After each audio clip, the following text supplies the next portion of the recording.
In a tale that heralds the makings of Earth, there was a woman of the sky.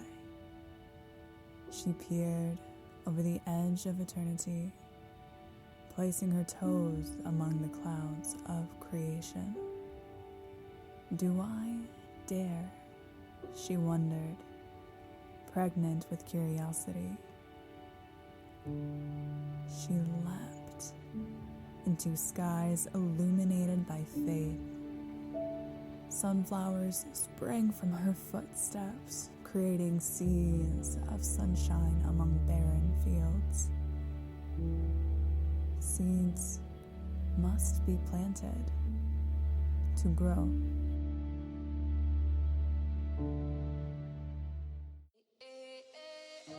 Welcome to Sunflower Guru, Episode 1, Helianthus tuberosus, otherwise known as Jerusalem artichoke, sunchoke, earth apple, or common sunflower.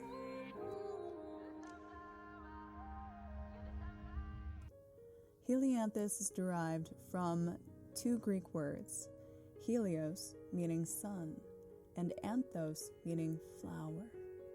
Tuberosus, to have lumps or to be swollen. Tubers closely resemble ginger and turmeric roots. Puritans believed that bringing Jerusalem artichoke into the New World was an essence of the New Jerusalem, while the French explorer Mr. Champlain noted flavors had a cunning similarity to artichokes, hence Jerusalem artichoke. H. tuberosus is a perennial, daisy-like sunflower that embodies many gifts. With the ability to yield biofuels, wines, medicinals like essential oils, tinctures, and food, we have a lot to cover in this episode. Let's go. Part of the Asteraceae family, sunchoke is hardy to zones 4 through 9. Native to North America and found in most states aside from Hawaii, New Mexico, Nevada, and Arizona. The flower is considered a beneficial in most states, however, is an invasive in North Carolina due to its competitive nature. Grown in overly rich, moist soils and has been found near waterways, streams, lakes, and rivers. An interesting interaction happens with the tubers and soil microbiota. Sunchoke displays allelopathic activity, a phenomenon where an organism may produce harmful or beneficial biochemicals to further adapt within its surrounding ecosystem. This flower has the potential to stabilize soil both by preventing erosion and by stimulating nutrient cycling while improving habitat. How cool! Studies have shown increased biotic activity in soil in just 3 years after initial inoculation. When planted, tubers can be spaced up to 5 feet apart to further expand within a landscape. Consider planting with nitrogen-fixing plant. Peas, legumes, beans, any type of vinage can climb up the stalks of the plant and live symbiotically with it. I don't know about you, but I'm feeling pretty good about this plant so far. There's a lot we have to cover in this episode, so ride with me, vibe with me, keep rolling, and let's learn some more. Like other Helianthus species, Jerusalem artichoke grows heliocentrically, following the rotation of the sun with their flowers at attention. In order to mature into flower, days must be at least 13 hours long. European countries never get to see these beautiful blooms because their days are different, and Helianthus species has a photoperiod sensitivity. It needs sun. It's a sunflower, with flowers that closely resemble black-eyed Susans. Blooms become fragrant only briefly with a chocolate vanilla aroma. Florists may cut it around midsummer to harness this aromatic attribute. Flowers have both male and female organs.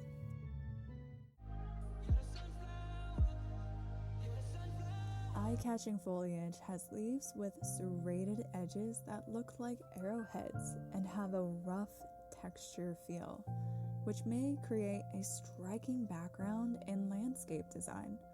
Grown oppositely at the bottom of the stem and alternating towards the top of its height of 10 feet. H. tuberosus can survive in temperatures as low as -22 degrees and may survive in climates as cold as Alaska or Montana. Colder weather increases the plant's antioxidant activity and endurance to cold. Reportedly, the Abuscar mycorrhizal fungi called Glomus enudicatum and Rhizophagus irregularis helps tubers endure drought conditions. Tubers are highly concentrated with a fibrous carbohydrate called inulin. Inulin further breaks down into sucrose and fructose, which is what gives these tubers their sweet taste. Cold spells reduce citric acid concentration while increasing malic acid and GABA content.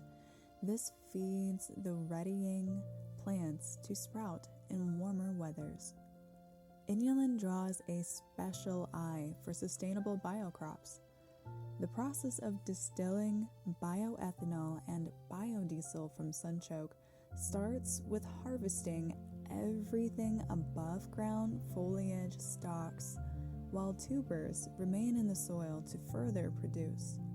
Plant material is first fermented with inulin-adapted yeast strains and then steam distilled, extracting the biofuels.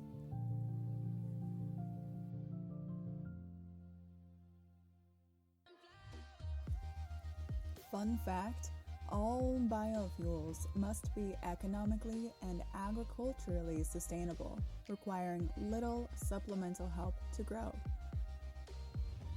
Sunchoke meets all requirements of the new Renewable Energy Directive, RED II, in Europe, and is actively cultivated right now for biofuel. Way to go, Europe. Can someone teach me how to do this so I don't have to pay for gas anymore? The entirety of the plant may be steam distilled into a small amount of essential oil. I found it a bit of a challenge to find medicinal literature directly correlated with sunchoke. However, two of its main chemical components are well researched. So we're going to dive into just a tad of what those hold and how they can give a medicinal aspect and quality to the oil. A sesquiterpene, B. bisabolane, harbors about 70% of the essential oil, while A. pinene comes to a close second. B-pinene is a sesquiterpene found in many plants: magnolia, lemongrass, anise, ginger, and aromatic plants like lavender and coniferous trees. Interestingly enough, stink bugs, flies, and fungi all excrete this chemical constituent. The reason being is still under analyzation. An array of literature depicts the presence of B-bisabolane as a cytotoxic agent against cancer and tumor cells in humans and animals, while also being an antimicrobial for open wounds. The monoterpene A-pinene is an oil and ethanol-soluble constituent found in aromatic plants like rosemary, the coniferous trees, and cannabis, of all things. Aromatherapy uses may stimulate memory and has shown to be neuroprotective. This monoterpene interacts with the ozone and has been commercially approved in Europe to be an organic, bioavailable air freshener. has been observed to be an anti-inflammatory, gastroprotective, anticonvulsant, cytotoxic to cancer cells, and has been studied to treat an antibiotic-resistant bacteria called Campylobacter jejuni. I hope I said that right. I would be so interested to find studies or data literature on the essential oil of Helianthus tuberosus itself and what the medicinal attributes of the essential oil could possibly be. We're about to get into the leaf extract. There's a leaf extract too? Yes, there is. Now, the leaf extract has been used topically for skin wounds, dermatitis, skin diseases, bone fractures, and swelling, while harnessing that antimicrobial and antifungal quality. One study showed that the ethanolic extract from Helianthus tuberosus effectively reduced chronic inflammation for atopic dermatitis. So cool! What up? Look at you, tuberosus, sunflower coming to play. Yes. Let's just say we've only scratched the surface. We'll discuss native uses, history, lactofermentation, and versatility in the kitchen, and a special butterfly called the silverly checker spot, which loves to eat the foliage and nectar from the flowers. How cool would it be to be a butterfly? Honored by natives as a survival food, medicine, cosmetic, dye, and cooking oil, they taught migrating settlers of the land's abundant, natural giving food, sunchoke being one of them. The plant quickly found its way to Europe, to be then spread among the people and prized by chefs in fine dining restaurants. Lewis and Clark were said to have been prepared sunchoke meals by native women along their travels in North Dakota. Inca priestesses would adorn their clothes and headdresses with sunflowers, while the people would bring them to temples of worship, holy places. Chinese nobility prized this plant, believing it gifted an everlasting life. Van Gogh admired sunflowers in his paintings, depicting birth, life, and death. How mystic. I wonder what it would be like to have a conversation with this guy. When roots are prepared raw, they have a crisp texture closely resembling water chestnuts, and may be cooked any way a potato can be. Baked, roasted, fried, pureed, stewed, thrown in stir fries, and may even be prepared to make pancakes. How cool! A simple recipe to make soup consists of sautéing onions, carrots, leeks, and celery in coconut oil until golden brown. Add in bay leaves, salt and pepper, the sliced tubers with heavy cream, and simmer until soft. Blend in a blender to make that creamy, smooth texture. Roots may also be roasted like dandelion roots are to make a natural coffee alternative. The roots may also be dried and ground into flour. 1 cup serving of Jerusalem artichoke provides around 110 calories, 3 grams of protein, 26 grams of carbs, 0 fat, vitamins and minerals like iron, copper, magnesium, phosphorus, potassium, B vitamins, vitamin C, calcium, carotenoids. There's so much abundance with this plant. Now, keep in mind, nutrients do vary with growing conditions. The mineral composition of these tubers has been observed to potentially help to strengthen and stabilize bones. Alright, my favorite recipe that I found is implementing a lactofermentation. There's a recipe with just the sliced tubers with bay leaves, maybe a little bit of jalapeno, and that's it. Let that ferment for 5 days while burping it every day and mixing it around. You want to keep the plant material underneath the water line. We don't want any mold going on over there. So proceed at your own risk, but I'm so trying that this year. One of the reasons for the lactofermentation is because there's a high inulin content in these tubers, around 70-80%, while 20% is sucrose. Remember what we discussed before, how these tubers were first fermented and then distilled to make a biofuel?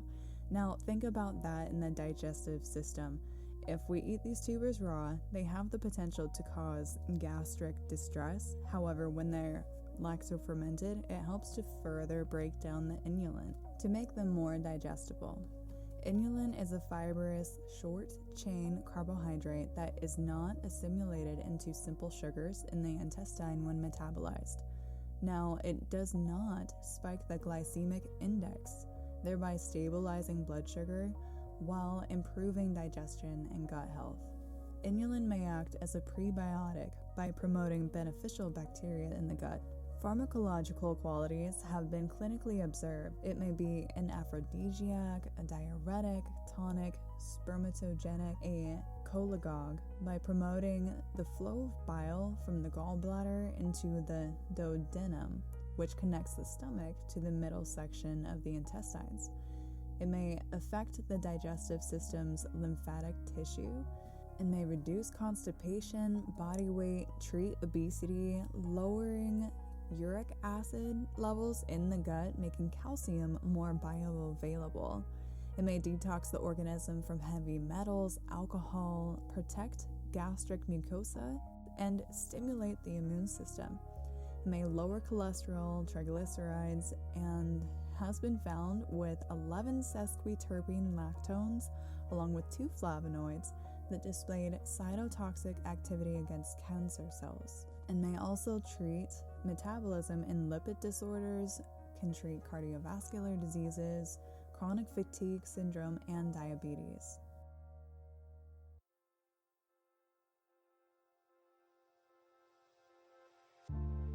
Tubers are able to migrate swiftly due to ease of transport. Leaving dirt still intact with the roots is essential to further preserve them along their travels. One study discovered that a 2% concentration of caraway and clove essential oils were applied to the roots to protect them from mold. Chemical analyzation of these roots afterwards revealed elevated defense phytochemicals. Tubers are usually stored in the ground until needed. To transplant, make sure to transplant them before they sprout in spring. Place them about 4 inches deep in soil. Remember, they may be spaced out up to 5 feet apart due to their expansive temperament. Sunchoke reportedly may tolerate high pH, sand, light shade, laterite, which is soil rich in iron and aluminum. Roots may withstand heavy clay conditions, however, this does reduce yield. Tubers are also mildly tolerant to salt, however, do not enjoy water-lapping conditions.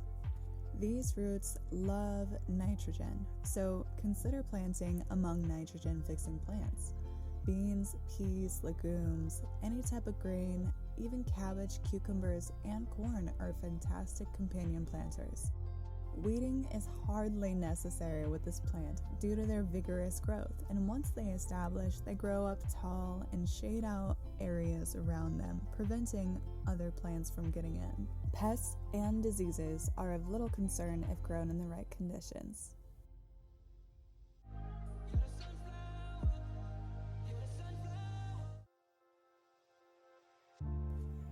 Pollinators like honeybees, bumblebees, butterflies, finches, songbirds, rabbits, boars, deer, and livestock all enjoy the nutrients from this plant, including humans. Nectar, foliage, stems, and tubers are all usable parts. Also known to be safe to be used around dogs and cats.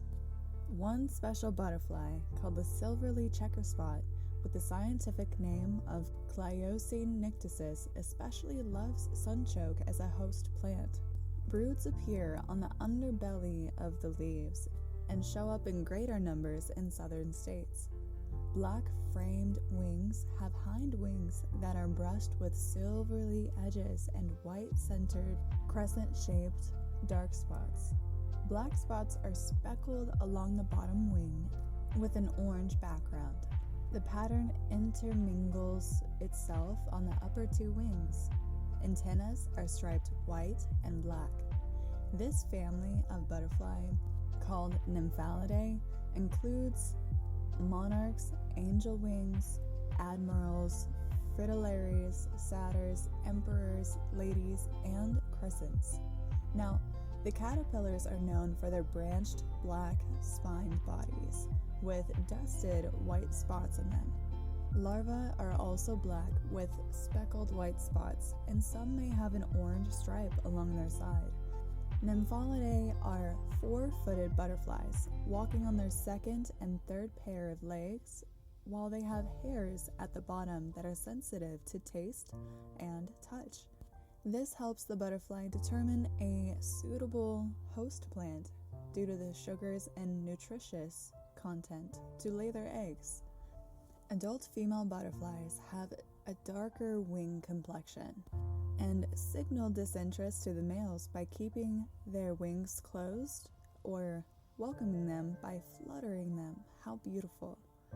Males have smaller, median spots on their wings and noticeable black knobs on the end of their antennae. They dance in circles behind the female when in flight. Wingspan varies, but is generally observed to range around 2 inches. Now, this butterfly has been observed to have more aggressive, territorial-like behavior. Males patrol around host plants in search of females. This butterfly has an unpredictable migration pattern, which makes them a fascinating focal of interest to ecologists to further understand an ecosystem's economic role in biodiversity.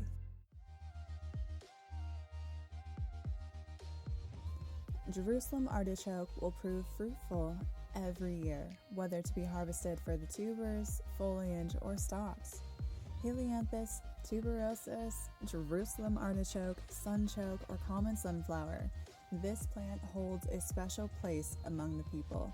With native stories of creation, biofuels, oils, medicines, ecosystem healing, and habitat, this exquisite daisy-like sunflower gives abundantly while reaching for the heavens. Sunflowers are a symbol of honor to seek out light and truth. You've been listening to Sunflower Guru, Episode 1, Helianthus tuberosus. If you've enjoyed this episode, consider supporting the show on Patreon at Sunflower Guru. All resources and music are provided in the show notes. Remember, seeds must be planted to grow, or in this case, tubers. Till next time.